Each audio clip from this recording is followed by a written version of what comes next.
Purpose is not just a Americanism. It's not just a pseudo thing where we talk about like, oh, a preference or a nice to have or an interest. It's not. It's a fundamental driving. It's an operating system, and that we're on purpose. Our children are on purpose when they are locked in on that highest void, that highest, most meaningful void, or that the most meaningful or the most. Hey guys, Stephen and Gavin here again from the Life Skills Academy.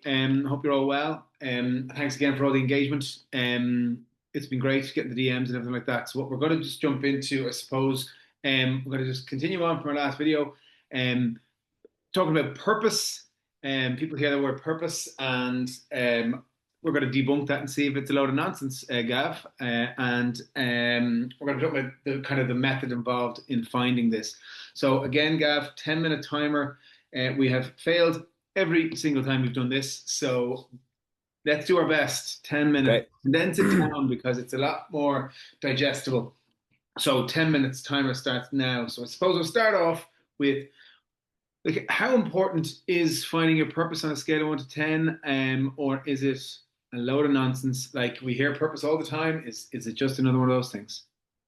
Okay, so absolutely, and please, no one shut off when they hear it because of traditionally I can understand why people would have shut off because it's mentioned quite a lot out there. But let's try really get to the core of it, right?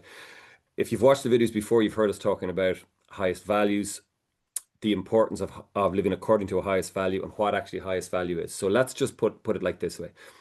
It is not only important for your child to understand their purpose, it is a fundamental piece of their mental health, their mental regulation, for what a word. Why? Your purpose is nothing more than an extension of your highest value. Again, your highest value comes from your highest, most meaningful void. It is the thing that drives your neurology. Can we talk? Can we talk in human language, please? Okay, human language. So everything, if you imagine it, think of it like everything has. If you have a use, think of a purpose is a use or a usefulness. When you feel that you're doing something that's of use, that's usefulness, or giving use, you feel fulfilled when you're doing that. Your highest value is the thing that we perceive most meaning in. So in other words, when you're doing the thing that you perceive most meaning in, that is your purpose. Okay. Right there. But the issue is that, as we've said before, the trap is people do not know what their highest value is because they have injected society's value structure on top of them, parents' value structure on top of them. Yeah. That kind of I do think it answers that. It's when you're doing something that is most meaningful to you, that's where you're going to be more resilient, and that's when you're going to be more regulated and everything like that. When it goes to even from children up to ourselves, it's where you're going to be the most resilient, reliable, everything like that. But let's even be more structured about it. It's not even, oh, when I'm doing a preference or when I'm doing an interest or when I'm doing something I like. It's not. It's so much more fundamental than that. There will be, everything is a hierarchical in the body and the mind. Your brain will literally have a top 3 to top 4 most important objectives that govern where the blood, glucose, and oxygen goes in the brain. So you have effectively the top 3 are the things that really switch us on and turn us on. So rooting ourselves in our top 3 highest values, understanding what those top 3 highest values are, which come from our perceived highest voids, is absolutely fundamental to our own mental health. And I suppose the next question there, well, I don't want to ask your next question, but the reason why that is so important is because when we're rooted in our prefrontal cortex, and that only really happens when there's a high degree of meaning that we perceive in the moment, our prefrontal areas through GABA and glutamate turn down our amygdala.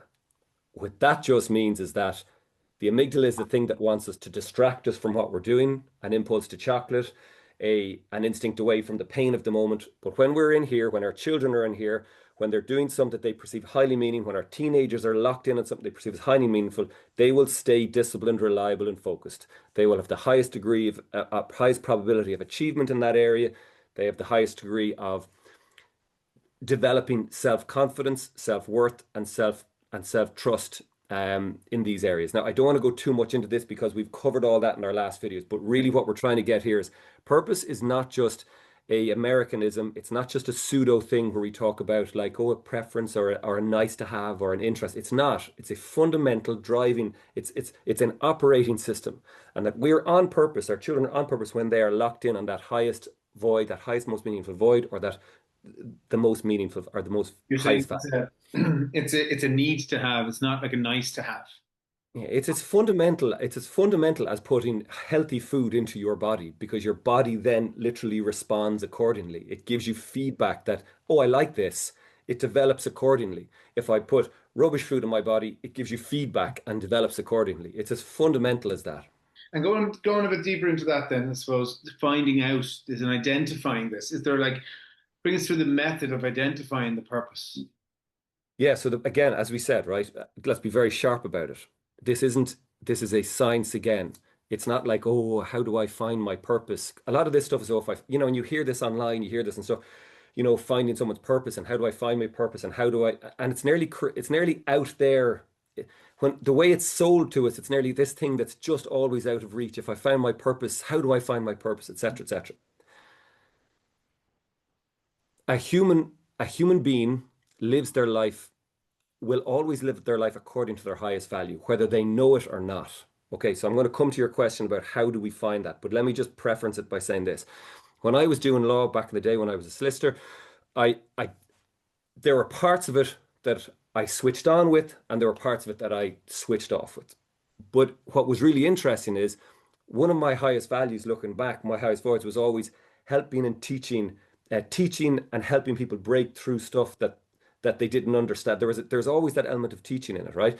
But the bit I loved about law when I switched on was helping clients break through little bits and pieces that I understood and they didn't, and it was me, etc., etc. So my point was, even though I didn't know my highest value, I switched on when I was engaged in something that my brain saw that oh, this is it, and then I switched off and I was doing all the other stuff. Yeah, I know. So Do you know you what I mean? were aware. Yeah, you weren't. Absolutely. So that's my point, is that we're always living according to it, whether we like it or not. Now the next question is, okay, well, how do we find out? How do we isolate what that is?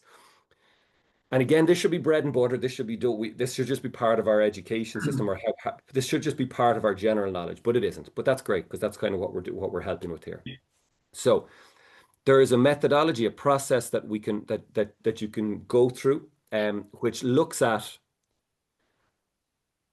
it. It looks at what your life demonstrates is important to you, not what you say is important to you. So, for example, Stephen, I might ask you, like, what's important in your life? And you might tell me, oh, my family are really important to me, or my job is really important to me, or this is really important to me. But then when we literally go through 13 kind of questions, in a very processed way, when we look at all the answers, it turns out, oh, actually, the thing that I thought, that's actually not important to me at all, based on my behavior, based on my actions, based on everything that when I look, that's not important to me at all. Yeah. So an example of these, so people can, we're not going to go through we're not going to go through everything right now. It would take hours to kind of go through, but let's take three of the questions. Would that I be think okay? yeah, around that. I think it should be good. Yeah, definitely. Okay. So, for example, if you're looking to use this on your teenager, or most importantly on yourself, because if it makes sense to yourself, you can go, oh, that makes complete sense. I can see how this applies. Therefore, now I can apply it on my teenager, my child. Okay. So, as we always say, don't believe a word we say unless this resonates with yourself and how you work. So, the first thing, one of the questions might be to look at, where are you most disciplined, reliable, and focused? Okay. Now, the thing with this is there's a skill set in it, because people would often push back and say, "Oh, I'm not disciplined, reliable, and focused. I'm not at all." And okay, you are. You are in your highest value. So what you do is you literally look at, if you're doing this on your teenager child, look at where do they stay at things for an incredibly long time. Where can you rely on them? If you don't know what they're at, oh, I can rely on them to be doing this, this, and this. You may not like it, you may judge it, but just look at it. Find it. Where are they most disciplined, reliable, and focused? Do you have anything? Is that clear? Does that Yeah, any kind yeah, of no, that's clear enough. Yeah, that's okay? it. The next thing you can look at, again, one of the things is, where are you most ordered and organized? And again, you get pushback in this. No, I'm not ordered and organized. No way. I'm so disorderly and disorganized. And my children are not organized. Okay, but then you go, okay, hold on. You are disordered and disorderly in lower values. Your brain is highly organized and highly ordered in the highest value.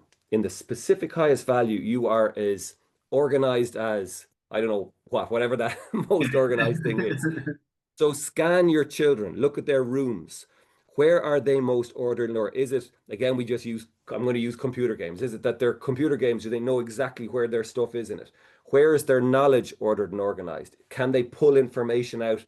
Like, take me, for example, with human behavior. I can pull in it's ordered in my mind. I know where pieces of information are. Look at where they display orderly behavior in their life. It will be there, and it will be highly organized. Be under no illusion of that. And look at your own life. You will be highly disorganized in areas you don't matter, and highly organized in areas you do matter. Does that make sense, Steve? Yeah, yeah, absolutely. Absolutely. And then, like, another example of something would be, Yeah, look at, that's the 10 minutes. we're done. We're done. Okay, let's get a move on then. Okay, so we're nearly there anyway. We're literally 2 more minutes.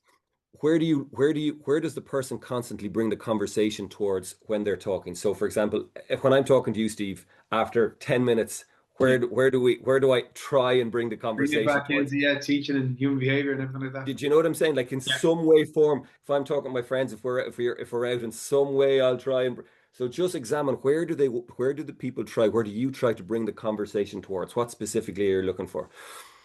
And that's an example of how specific, and you must hold them totally accountable to answering these questions properly. And it's done over the last 3 months, not over the last 6 months, not over the last year, because these things evolve. Your values can shift Yeah. over time. If just give us 2 minutes, Steve. I want to give a really, really, really powerful example of how important it is when you literally isolate one of these examples. We spoke about this story before. Yeah. I was working with a 21-year-old who was lost, who was trying to find his purpose, and we were going through the process with him, and what we found out, one of the questions, how is he spending his time? And he spent a lot of time, and things that energize him was fantasy football. And for those who are not familiar with fantasy football, it is where let's just say you're picking Premiership players and you're putting them on a team, and then the team would play in the weekend and they get certain points for it. But he was like, oh, look, it's a waste of time. But it showed up quite a lot in terms of some of the stuff that he was doing. It was some of the things he spent a lot of time doing. Time, yeah. And so and he was shamed and guilted himself for spending time doing this. But we kept on going, okay, so fantasy football for the sake of what? Like, why are you playing? What are you getting out of it? And I kept on pushing him. And eventually he said to me, I love finding undervalued players and putting them in positions where they can perform or where they're likely to perform. And I said, why is that meaningful to you?